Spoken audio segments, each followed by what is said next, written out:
El embarazo se considera uno de los momentos más riesgosos para un paciente con trastorno de la conducta alimentaria, porque es el momento donde el cuerpo realmente cambia mucho y un paciente que tiene un trastorno de la conducta alimentaria usualmente no está viendo su realidad.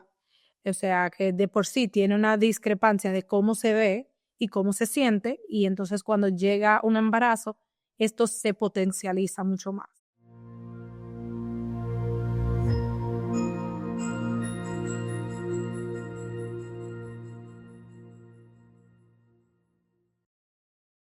Hola y bienvenidos al Into Place Therapy Podcast.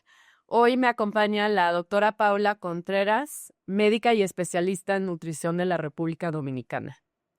Ella cuenta con formación avanzada en trastornos de la conducta alimentaria y nutrición clínica y nos viene a compartir su experiencia sobre cómo estos temas se relacionan con el embarazo, la salud materna y el bienestar de las familias.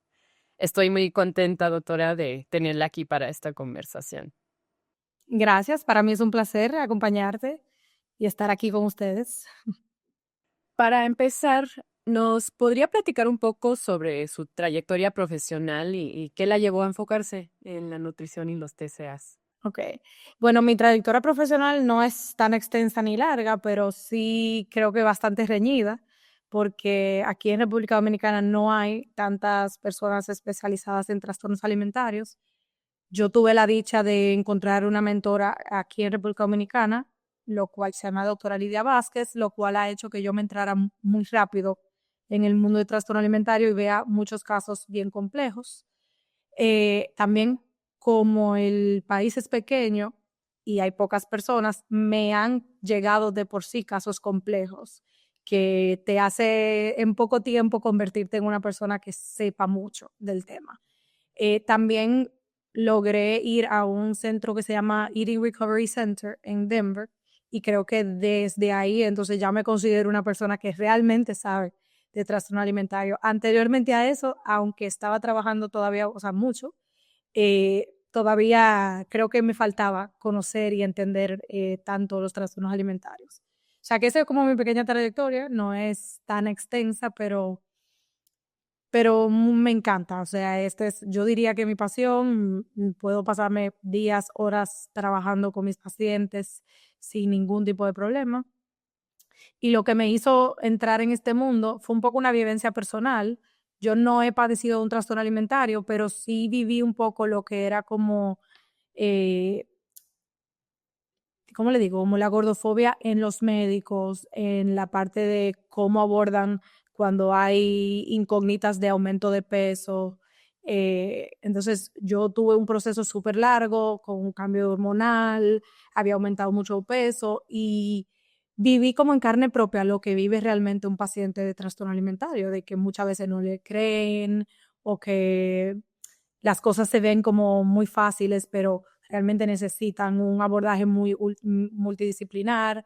Entonces, cuando yo entré a la universidad, entré a medicina, incluso no iba a estudiar trastorno alimentario, yo iba a ser pediatra, pero seguía viviendo un poco ese proceso. Yo decidí ser como esa persona que yo hubiera querido tener en ese momento. Entonces, por eso hice nutrición, porque realmente yo duré mucho tiempo donde los mismos médicos eran los que me proporcionaban dietas súper restrictivas, que es lo que ahora yo abogo para no hacer. Entonces yo dije, yo la verdad que quisiera ser como esa persona para otro. Y luego por casos de la pandemia que no pude, o sea, el mundo se cerró, decidí entrar en un máster de trastorno de la conducta alimentaria, que era de los pocos que estaban disponibles. Y realmente creo que eso fue como el destino, o sea, que las circunstancias me llevaron a eso, pero realmente ahí fue que dije como que, wow, esto es lo que realmente a mí me gusta. Y a pesar de que obviamente yo hago nutrición clínica en todos los aspectos, la parte de trastorno alimentario es la que a mí más me gusta y la que realmente siento que uno puede hacer una diferencia más grande en el ámbito de la nutrición. No, eso más o menos es mi... Es muy inspirador escucharte, o sea, como esto surge, ¿no? De una necesidad en la comunidad. Y claro, o sea, como mujeres es imposible que estos temas no nos atraviesen. O sea, no necesariamente estamos hablando de un TCA, ¿no? Pero sí de experiencias que nos afectan. No, la realidad es que las mujeres llevamos, ¿cómo le digo? Como esa presión social demasiado grande de cómo hay que vernos y demás. Aunque existen los hombres, en las mujeres un poquito más fuerte. Claro, claro. Entonces, enfocándonos en las madres durante el embarazo. Desde su experiencia, ¿de qué manera los TCAs pueden impactar a una madre durante el embarazo a no cumplir las necesidades nutricionales? Mira, el embarazo se considera uno de los momentos más riesgosos para un paciente con trastorno de la conducta alimentaria, porque es el momento donde el cuerpo realmente cambia mucho y un paciente que tiene un trastorno de la conducta alimentaria usualmente no está viendo su realidad. O sea, que de por sí tiene una discrepancia de cómo se ve y cómo se siente, y entonces cuando llega un embarazo, esto se potencializa mucho más. Entonces, es un momento súper riesgoso realmente para una madre, eh, y el lograr tener las necesidades y obtener las necesidades nutricionales es difícil, porque realmente las mujeres, de nuevo, tenemos una competencia, una presión social, una competencia invisible más o menos de cómo nos debemos ver, de cómo debería de ser mi momento en el embarazo. Entonces, existen muchas pacientes que tratan de restringir o tienen esa idea de no se debe de comer por dos, entonces yo no debo de comer por dos, me tengo que medir porque todavía yo estoy en el inicio de mi embarazo y empieza a haber muchos temas con luego el feto. Entonces, sí es un riesgo súper grande tener un trastorno alimentario y tener un embarazo. Es un milagro también, o sea, es importantísimo saber porque una de las cosas que más se ve afectada en un paciente con trastorno de la conducta alimentaria es toda la parte reproductiva. O sea, incluso un paciente que tiene un trastorno de conducta alimentaria fuerte, o sea, en un proceso bien complejo, le deja de llegar el periodo, o sea, tiene amenorrea, por lo cual todo el sistema reproductorio no está funcionando en su 100%. Incluso depende de qué tan complejo fue ese trastorno alimentario o es en el momento de ese trastorno alimentario, puede llegar a no poder tener hijos en un futuro. Entonces, de por sí, el que ya un paciente con trastorno de conducta alimentaria logre un embarazo es un milagro. Entonces, sí se debe de hacer como una buena recopilación de toda la información de su historial, de su trastorno, de su historial nutricional, de qué come, de qué no come, y lograr individualizar mucho el proceso. O sea, cada paciente es distinto. No todo paciente de trastorno de conducta alimentaria va a tener un problema tan grande en el embarazo. Hay otros que sí. Entonces, por eso es muy importante no como generalizar de, bueno, a todas las pacientes que tienen trastorno alimentario va a ser sumamente difícil o quedar embarazada o mantener un embarazo. Y, o sea, la realidad es que no todo el mundo, pero sí existe un porcentaje que sí. Entonces, por eso necesita un equipo multidisciplinar súper importante para que lo ayude a llevarla hasta el final del embarazo y que el bebé pueda ir creciendo bien y la madre también pueda estar bien también. Eh, sí. Agradezco mucho que menciones lo del equipo interdisciplinario porque justo es fundamental para que las personas reciban la información adecuada y cada profesional aporta una mirada distinta al TCA desde su propio campo. Yo diría que ni siquiera debería de ser una persona con trastorno de conducta alimentaria. O sea, en general el embarazo es tan complejo, la forma que uno se percibe a sí mismo, o sea, el cambio físico es tan real, la competencia, de nuevo, invisible, es tan real, la comparación con los demás es tan real, que yo siento que sí, obviamente el que tiene trastorno de conducta alimentaria es algo inminente, debe de pasar y debe de estar en el equipo, o sea, como un equipo multidisciplinar, pero el que no también, o sea, porque al final hay muchas, aunque hay gente que no tienen realmente un trastorno, pero durante el embarazo muchas veces existe lo que es como, no es un trastorno que yo tengo, sino que yo empiezo a comer diferente, yo empiezo a variar mi alimentación y entonces existen como dos mundos, o sea, diferentes, el que yo voy a restringir porque no quiero que mi cuerpo cambie o el que como yo estoy embarazada, yo tengo permiso a comérmelo todo. Entonces, en ese caso, no todo el mundo tiene un trastorno alimentario que le pasa eso. O sea, hay personas que simplemente empiezan a tener una conducta de la alimentación desordenada. Entonces, sí, yo siento que es algo que se debería de promover mucho más, de que toda la persona embarazada debería de abordar su proceso con un equipo multidisciplinar, o sea, nutrición, psicología, y ya si necesitan tal vez psiquiatra, etcétera, pues también, pero por lo menos esa parte yo siento que es súper importante. Justo eso. O sea, aunque alguien no tenga un TCA, su cuerpo y su vida están cambiando. Entonces, ¿qué necesidades particulares se deberían tomar en cuenta durante el embarazo? Bueno, lo más importante es el consumo de mucha proteína, porque la proteína es el que va a lograr que el bebé realmente crezca, o sea, vaya aumentando de peso. Pero asimismo, obviamente, siempre vamos a tener las prenatales que nos van a dar todos los nutrientes que obviamente con la comida no lo vamos a mejorar, pero las pastillas prenatales son importantísimas para que mientras vamos logrando la alimentación, tenemos eso. Pero cosas súper importantes son el calcio, el ácido fólico, el hierro, como digo, la proteína como tal, o sea, súper importante. Carbohidratos porque nosotras necesitamos la energía para poder crear el bebé.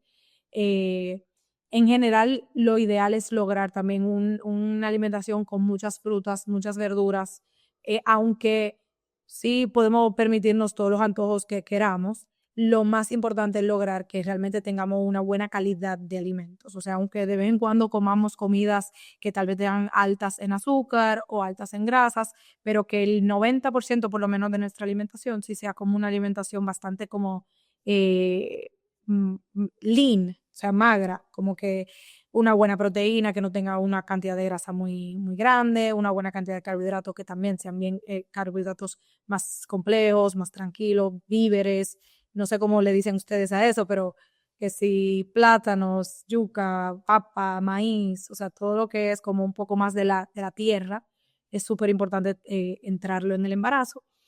Y más que nada es poder lograr comer. O sea, al final el cuerpo va a usar los nutrientes que ya la madre tiene para lograr mantener ese bebé. Entonces, ¿qué necesitamos? Más nutrientes para que la madre pueda estar bien también. ¿Y cómo cambia esa intervención nutricional en el posparto, ¿no? O la lactancia? Lamentablemente, tenemos la idea de que la madre debe de volver a su ser normal justo después del embarazo, y eso no es cierto. O sea, luego de un embarazo duramos 2 años para volver a lograr nuestro cuerpo. No significa nuestro físico, cómo nos vemos, sino nuestro cuerpo como estaba antes, o sea, los órganos acoplados a como estaban antes. Por lo cual, justo después de un parto, necesitamos muchos nutrientes para volver a llevar nuestro cuerpo a ese punto, o sea, acoplarlo básicamente. Yo que viví eso hace poco, puedo decirte que realmente uno se siente súper cansado. O sea, y luego, o sea, ni siquiera estamos hablando de la parte ya necesidades nutricionales, hasta la parte de poderme mantener bien, viva, alerta y poder cuidar a un bebé, yo necesito alimentarme bien. Entonces, yo creo que algo importante de hablar aquí también es como quitarle un poco ese peso a cómo yo me veo y a cómo o cuánto yo tengo en la báscula y más de, ok, yo necesito alimentarme para realmente poder sobrevivir y poder cuidar de mi bebé. Obviamente también para poderlo alimentar a él, si logro una lactancia exclusiva o una lactancia mixta, pero la parte del alimento no es solamente para el que logra una lactancia, es para toda la mujer que acaba de salir de un parto. O sea, eso es importantísimo. ¿Qué pasa? Que muchas veces vamos a un médico y queremos, ay, yo acabo de tener un bebé y yo quiero bajar de peso, entonces nos ponen en dietas restrictivas. Y yo diría que en este momento es aún más importante el poder lograr, porque hay que mantener, ya antes lo hacía mi cuerpo solo en automático, ahora yo soy la que tengo que mantener a mi bebé. Entonces yo tengo que estar bien. Aparte que hay muchas cosas que van pasando, o sea, el cuerpo, el pelo se te cae, o sea, todo lo que el cuerpo usó durante el embarazo, entonces durante el posparto, lo tenemos que como que volver a recuperar. O sea que es muy importante la alimentación en la lactancia y en el posparto, súper importante. Yo creo que en todo esto lo más clave es lograr una atención individualizada en la parte nutricional. Porque de nuevo, hay muchas pacientes que durante el embarazo, ay, me sabe mal tal cosa, no tolero tal otra cosa. Entonces, es muy cuesta arriba yo decir como que todas las mujeres deberían de solamente hacer esto. O sea, que creo que debería de ser algo muy individual en base a las necesidades actuales de ese momento. O sea, no es lo mismo una paciente que logra una lactancia exclusiva a una que realmente no logró la lactancia. O sea, todo va a depender. Cada paciente va a tener una necesidad distinta, pero toda paciente sí necesita alimentarse bien. Y en esta parte, después del parto, la alimentación se vuelve todavía más importante, ¿no? Especialmente en esos primeros 2 años que dices. ¿Es porque el cuerpo sigue en recuperación? Más que nada porque el cuerpo se está recuperando. Es por un poco todo, o sea, es un cuerpo que se está recuperando que en teoría debería o como debería de funcionar que uno logre una lactancia. Entonces, yo necesito tener buenos nutrientes para poder tener la energía suficiente. O sea, las necesidades de una madre lactante es muy grande. O sea, la realidad es que oímos hablar mucho de, ay, qué hambre me da lactar. Y es porque es una energía, o sea, mi cuerpo está creando comida. Entonces, realmente una energía o sea, muy grande la que yo estoy utilizando mucho más que antes. Entonces, por eso es súper importante. Es importante también para lograr que nuestro cuerpo se vuelva a restablecer y pueda lograr de nuevo en algún otro momento un embarazo o hasta volver a mi vida normal. O sea, yo volver a tener mi cuerpo que yo tenía. De nuevo, no necesariamente físicamente el cuerpo que yo tenía, sino de rendimiento, de movimiento, de capacidad cognitiva. O sea, como yo mencionaba antes, pasa que durante el embarazo el cuerpo utiliza todo recurso de la madre. Entonces, en el posparto es el momento donde yo tengo que alimentarme para volver a tener todos esos recursos que ya a mí ya me quitaron. Pero aparte también me estoy tal vez lactando. Entonces, de por sí sigo sacando nutrientes, entonces necesito una buena alimentación para como estabilizar todo eso. ¿Y por qué crees que hay tan poco entendimiento de que el tiempo después de que nace el bebé es tan importante? Esos comentarios, ¿no? Como ya puedes bajar de peso en lugar de reconocer que el cuerpo sigue en un proceso clave de recuperación. Sí, yo creo que de nuevo viene un poco de esta competencia que existe o mejor dicho, el ideal de belleza que existe en el mundo. O sea, es como las mujeres o sea, tenemos que hacerlo todo. Tenemos que tener buena boobie, pero también no tanta. Pero también una buena pierna, pero también no tanta. Pero también, o sea, como que todo este incógnito, o sea, esta discrepancia, perdón, en lo que es la mujer. Yo debo de verme hermosa durante mi embarazo, pero luego en el posparto tengo que bajar ese peso de una vez. O sea, es más, yo creo que esa necesidad de tener que perder ese peso no es por la salud de la mujer, sino es por cómo la sociedad ha creado a la mujer. O sea, yo soy súper poderosa, yo debo de lograrlo todo huyendo. Y si no lo logro, entonces tal vez lo estoy haciendo algo mal. Por ejemplo, o sea, yo ayer me encontré con una vecina y le comentaba que yo tenía 4 meses posparto y me dice, pero tú te ves muy bien, muy flaca. Pero así mismo, hace una semana, yo me encontré con otra persona que yo le dije, igual, no, tengo 4 meses posparto. Bueno, pero todavía te falta, todavía no, tu cuerpo no está. Entonces, al final, es toda esta discrepancia que existe, que todo el mundo quiere opinar y, y mandar en el cuerpo de otro, cuando al final mi cuerpo, gracias a Dios, ha hecho lo que necesita hacer. Yo estoy logrando perfectamente cuidar a mi bebé. Yo no tengo que esperar que en 4 meses luego de haber dado a luz mi cuerpo esté como estaba. O sea, al final ya mi vida en general cambió totalmente. Entonces, ¿por qué yo necesito un cuerpo que sea exactamente igual? O sea, no sé si me entienden. Entonces, sí, no sé realmente cómo lo vamos a parar eso, porque creo que hay muchas campañas de muchas personas que intentan dar luz a todo lo que es esto, todo lo que es ideal de belleza, todo lo que es la salud en todas las tallas, pero lamentablemente el mundo del fitness, dieta, cuerpo ideal es mucho más poderoso. Entonces, yo creo que un granito de arena cada persona debería de intentar poner su poquito de arena de nuevo para que esto se apacigüe. Y siento también que hay una parte de esto en la que se espera que la mujer cumpla su función y ya. Una vez que tiene el bebé, pareciera que se acaba, ¿no? La compasión hacia ella. Ya lo hiciste y ahora te toca lo siguiente, como que todo, o sea, le exigimos demasiado. Le exigimos demasiado. Y bueno, y en 3 meses deberías de volver a tu trabajo. O sea, todo, cuerpo, trabajo, bebé, todo. Muchas mujeres con las que he trabajado me han compartido que el embarazo puede sentirse muy solitario o aislado. Y todavía más cuando hay dificultades, ¿no? Con la imagen corporal o la alimentación. Y además esa presión de tengo que verme feliz en esta etapa de mi vida, lo que hace aún más difícil de lo que ya es.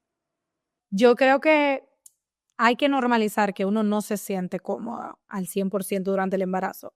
Una cosa no quita la otra. Que yo esté totalmente feliz por mi bebé, que yo esté demasiado contenta de que voy a ser madre, de que yo sienta a mi bebé adentro, de que yo esté haciendo todo para que el bebé esté bien, no quita que yo estoy aprendiendo a vivir en un cuerpo totalmente nuevo, que mi ropa no me sirve, que tal vez mi cara está un poco más inflamada, que mis piernas también, que yo estoy más cansada, que, por ejemplo, a mí me dolía la espalda. O sea, una cosa no quita la otra. Entonces, ¿qué pasa? Yo lo he visto no nada más conmigo, sino con muchas personas, incluyendo mis pacientes, que cuando hablan de cómo se sienten, hay otra persona que le dice como que, mija, pero no piensa en eso, tú tienes un bebé adentro, qué sé yo cuánto.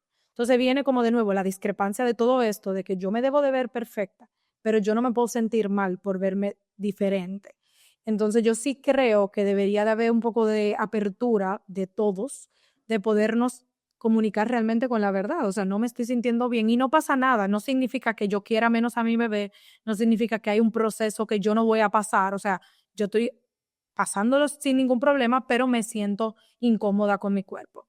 Que yo creo que es importante acudir a profesionales. O sea, yo te puedo decir de nuevo, yo que trabajo trastornos de la conducta alimentaria, que soy la primera que le digo a todo el mundo, come lo que quieras, disfruta de la comida, ábrete a la vida, quiérete como tú eres. Durante el embarazo hay un punto donde tú no te sientes embarazada, tú lo que te sientes es que aumentaste de peso. Y no es que eso sea malo, sino es que cuando tú te vas a cambiar de ropa, no te sirve la ropa. Y yo te puedo decir que yo me comuniqué con las psicólogas con la cual trabajo para mis pacientes. Yo les escribía como que, oye, ¿qué hago? Yo no me siento tan bien. Entonces, algo que, por ejemplo, opté por hacer fue, bueno, voy a guardar todo lo que era mi ropa de antes y voy a comprarme un poco de ropa nueva para yo sentirme cómoda, sentirme bien. Eso no quita que yo no me sienta todavía un poco incómoda, pero por lo menos no es un recordatorio constante de no sé ni qué ponerme. O sea, yo creo que el acompañamiento profesional es súper importante mientras todavía el social no sea tan fuerte, ¿entiendes? Tal vez logremos de aquí a 10 años que cuando uno hable con una amiga, la amiga te diga, tú puedes sentirte como tú quieras, no pasa nada, eso es normal, etcétera. Entonces tal vez uno no necesite ese acompañamiento profesional, pero todavía eso no es la realidad. Entonces, yo creo que es muy importante hablar con los profesionales, incluyendo la parte nutricional, porque muchas veces lo que pasa es que no nos sentimos bien y entonces queremos controlar la comida. Y de nuevo, en el embarazo, la comida debe de controlarse de una forma distinta. ¿Qué significa? Comiendo suficiente para mi bebé. Obviamente sin exagerar en todo lo que es azúcares altas, sin lo que es mucha grasa, embutidos. O sea, hay muchas cosas que, de nuevo, individualmente cada paciente necesita como abordar, pero yo no debería nunca de restringir mi comida. Entonces, sí entiendo que toda embarazada, con trastorno o sin trastorno, debería de sí acomodarse y hablar con un psicólogo, psiquiatra, nutriólogo, incluso su mismo ginecólogo si es de estos ginecólogos que te da un poco esa apertura. ¿Y qué estrategias prácticas pueden ayudar a normalizar la alimentación durante este periodo? Es decir, esto de no caer en la presión o la fijación en cuántas calorías estoy comiendo, etcétera.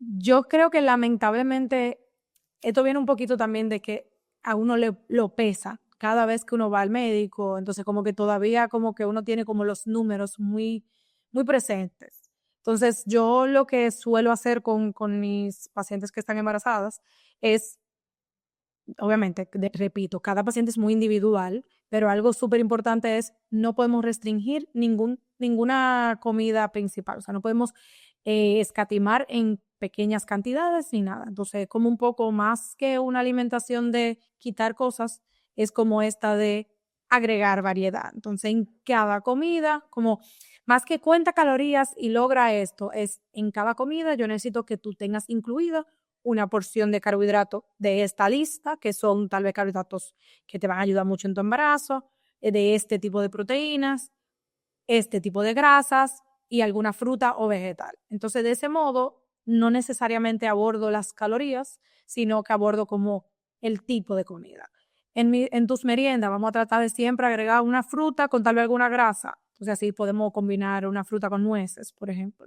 Entonces, yo trato como de más que hablar de calorías y de lo que yo voy a apuntar y tengo que lograr, es más de cómo yo combino diferentes nutrientes. Yo siento que ese abordaje ayuda mucho al paciente a sentirse un poquito más tranquilo. Sí. Y creo que es muy importante hablar de que mucha gente piensa que el embarazo es un periodo protector frente a los TCAs, debido a que durante este periodo surge una motivación maternal para cuidar al bebé. ¿Usted considera que esto es realmente así? Yo creo que no, o sea, yo creo que es relativo, yo creo que sí hay casos que se convierte el gran motivador, de nuevo como mencionaba ahorita, hay pacientes que se le complica mucho su proceso de un trastorno alimentario, por lo cual el ya le llegar a un embarazo puede ser un motivador inmenso y grandísimo. ¿Qué pasa? Y donde yo creo que es peligroso hablar de que esto es protector, y es que un trastorno alimentario es una enfermedad mental, por lo cual, no porque yo sea una persona buena, significa que voy a querer proteger mi embarazo. O sea, esto suena fuerte y suena duro, pero es la realidad. El trastorno alimentario es mucho más fuerte que el paciente. Entonces, sí es cierto que hay pacientes que tal vez solamente necesitaban como un empujón o algo de motivación para lograr salir de un trastorno alimentario y cuando quedan embarazadas, este es mi momento de yo voy a cuidar a mi feto, mi bebé, yo tengo un poco más de hambre, entonces voy a permitirme esa hambre. Y sí es cierto que hay pacientes que logran salir de todo este proceso durante el embarazo, pero también es cierto que el embarazo es el momento más vulnerable de una mujer. O sea, de nuevo, en los trastornos alimentarios, los hombres también tienen otros momentos donde se le activa el trastorno alimentario, pero para la mujer el embarazo debería de ser tal vez el top 1 por todo. Cambio hormonal, cambio de cuerpo, ansiedades, miedos. Entonces, para la gran mayoría, el estar en un embarazo se vuelve lo contrario, el momento donde yo tal vez no puedo controlar. Asimismo, como también hay algunos trastornos alimentarios que es ingesta excesiva de comida. Entonces, también pasa lo mismo. Entonces,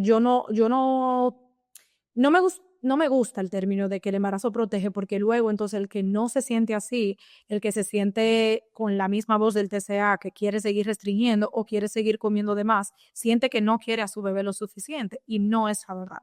La verdad que el trastorno alimentario es una enfermedad real y mental, por lo cual un embarazo donde estamos muy vulnerables, no sabemos cómo nos vamos a sentir.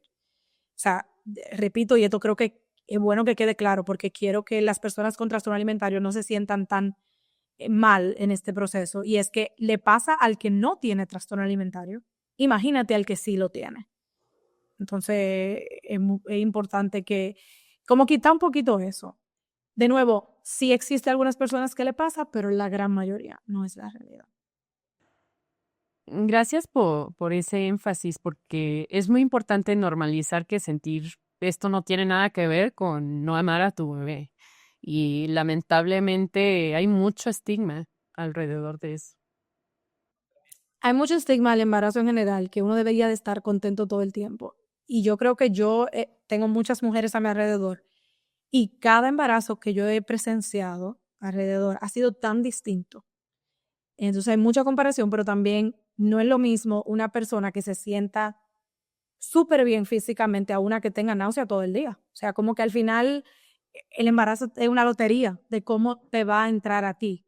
Entonces, por lo cual yo no puedo entender que todo el mundo tiene que estar súper contenta. Eso, de nuevo, no quiere decir que soy mala madre, no quiere decir que no quiera a mi bebé. O sea, eso es algo que es importante saber. Otra cosa que es importante saber, que no porque yo busque ayuda significa que yo no quiera mi embarazo o no esté cuidando a mi bebé, todo lo contrario. El buscar ayuda, el que te ayuden a entender la alimentación en el embarazo, el entender tu cuerpo en el embarazo, yo creo que es el acto de amor más grande que tú puedes hacer con tu bebé.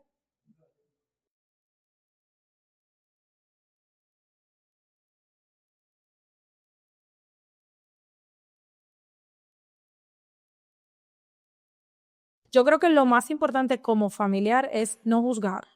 De nuevo, hablábamos aquí de como que la idea que tenemos como sociedad de cómo la mujer se debe de comportar en un embarazo. Y como ya sabemos que eso no siempre es la forma que la sociedad quiere que nosotros lo abordemos, debemos de no juzgar a nuestro familiar. O sea, ya sea con cualquier decisión que tome, comer mucho, comer poco, hablar mal sobre cómo se siente físicamente o hablar maravillas. O sea, en esa parte no juzgar, pero también ayudar a que realmente vaya y busque atención profesional. Al final, los pacientes con trastorno de conducta alimentaria, si es un trastorno de conducta alimentaria conocido, siempre fuera bueno que uno llame a su equipo de cabecera y le comente que está presenciando un embarazo para que ese seguimiento sea súper riguroso. Un paciente que tal vez no tenga un equipo actualmente, sí debería de tener como familiares o amigos que lo exhorten a buscar esa ayuda. Porque, de nuevo, no es lo mismo recibir opiniones e información de una persona que tal vez uno entiende que lo está haciendo desde el amor, pero también como de un poco de juzgándote, a de un profesional que por más que te pueda, uno pueda sentir que te juzgó en un momento, por ejemplo, realmente no es la realidad. Lo estamos haciendo en base a los estándares y uno se lo puede demostrar al paciente. Entonces siempre es importante la parte de lograr que busquen esa ayuda. Eh, de nuevo, el embarazo es muy vulnerable, entonces para los familiares es importante entender que el paciente se va a sentir juzgado y puede que cuando uno le diga, no, que yo le digo que coma y no quiere y no me hace caso, no es en contra de esa persona, es simplemente el proceso y el proceso que esa persona está pasando también propio, mental, porque de nuevo, los trastornos de la conducta alimentaria son enfermedades mentales, entonces no es tan fácil. No es que, yo no te quiero hacer caso, es que hay algo más fuerte que yo que me está inhibiendo de poderte hacer caso. Entonces, el buscar la ayuda profesional yo creo que es clave. Pero el hacer comentarios sin juzgar también es un apoyo súper importante.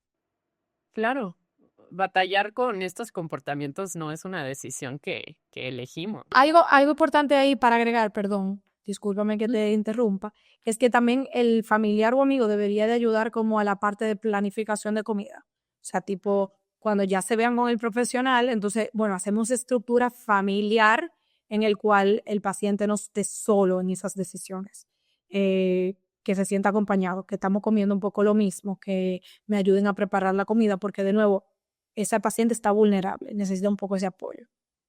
Perdóname. No te preocupes, es un punto súper importante.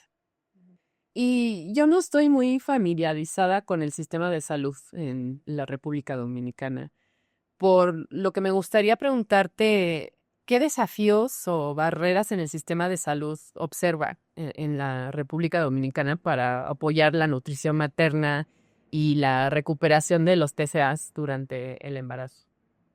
Lamentablemente en República Dominicana, a nivel, o sea, en los sectores públicos, no hay tanto conocimiento de trastornos de la conducta alimentaria. Incluso existe una población muy grande en República Dominicana que tal vez no acude con regularidad a los chequeos ni al médico. Entonces, hay muchas creencias de yo sí tengo que comer por dos durante el embarazo, o lo que pasa que ella no está comiendo porque es mañosa, como mucha parte de juzgar. Ya sí, obviamente, en la parte un poco más privada, sí existen mucho más conocimiento. Algo que yo creo que sigue siendo un desafío es que todavía la medicina en este país está basada en peso. O sea, todavía uno va a cualquier médico y te pesan y eso es como aparte de todo el sistema que no ayuda mucho a un paciente que está pasando por un trastorno de conducta alimentaria. Entonces, yo creo que eso puede ser como que o sea, es un desafío súper grande lograr que ese paciente que tal vez tiene un trastorno de conducta alimentaria se siga sintiendo cómodo al ver constantemente su peso. Pero a la misma vez, creo que cada vez más hay más conocimiento de nuevo a nivel un poco más privado de cómo el paciente se puede sentir, de referir al paciente al psicólogo, de referir al paciente a nutrición. Entonces creo que eso está ayudando mucho.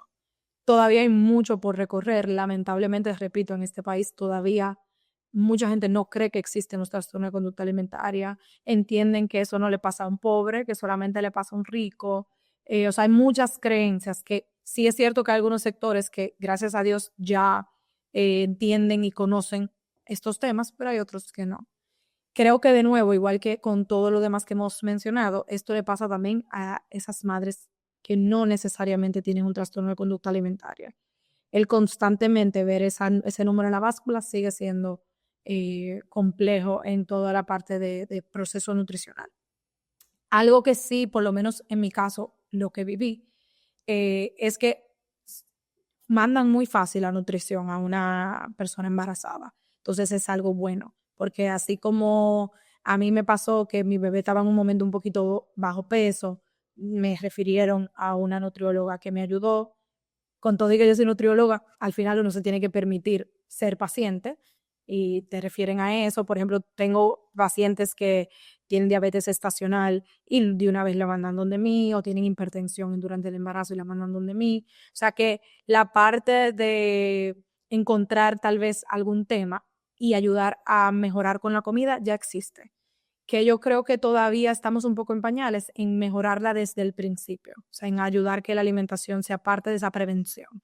Pero, de nuevo, dependiendo del médico también que te toque y, y demás. Pero estamos mejorando. Yo creo que poco a poco se va mejorando, pero todavía sigue siendo un reto importante. Pues me da muchísimo gusto que seas parte de romper el estigma y crear conciencia en tu país. A veces uno siente que uno está como remando contra la corriente, porque, a ver, la realidad es la siguiente. Lamentablemente todavía los estudios de todo tipo de áreas de la medicina están muy basados en peso. Por ejemplo, yo trabajo en un centro de gastroenterología y todavía el hígado graso, la forma en que se mejora es si el paciente pierde el 10% del peso. Entonces, todo todavía está muy en base a peso. Entonces, nadar contra la corriente es difícil, pero yo poco a poco uno va dejándole entender que sí, es verdad, que el peso o sea, se bajaría por default si yo hago todos estos cambios que tal vez mi paciente le beneficie un poco más y le estrese un poco menos que simplemente escuchar peso. Entonces, pero poco a poco, yo creo que cada gente debería de ir, bueno, desde esta área por lo menos, de ir poco a poco tratando de que la sociedad entienda que no es cuestión de peso, es cuestión de hábitos. La mente es súper importante también.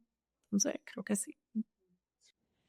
Sí, tenemos que ver la salud de manera política.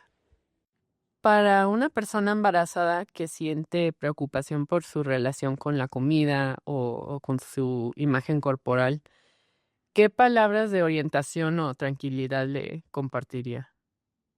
Mira, yo creo que el embarazo de por sí es un momento muy vulnerable. Entonces, permítete sentir todo lo que tú sientas sin entender que estás haciendo algo malo.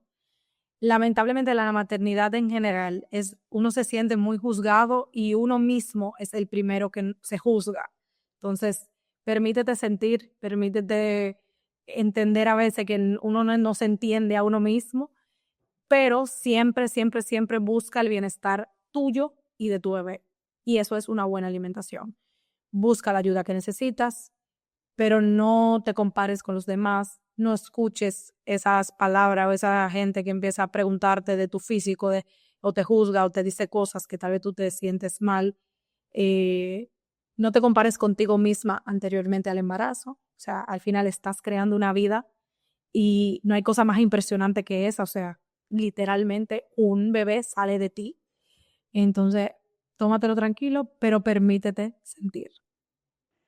Pues muchísimas gracias, doctora Contreras, por estar hoy con nosotros y compartir su experiencia. Y no solo lo profesional, ¿no? Sino también en lo personal, como mamá. Y yo creo que a veces humanizar el proceso ayuda a que uno sepa, wow, si ella se siente así, entonces yo también pudiera sentirme como sea, como yo me sienta. Justo, es parte de eso, normalizar. Y ayuda mucho a los pacientes poder escucharlo. Totalmente. Es realmente un honor. Igualmente, gracias de verdad. Para mí ha sido un placer hablar aquí. Y a los que nos acompañan, gracias por escuchar y nos vemos en el próximo episodio del Interplace Therapy Podcast.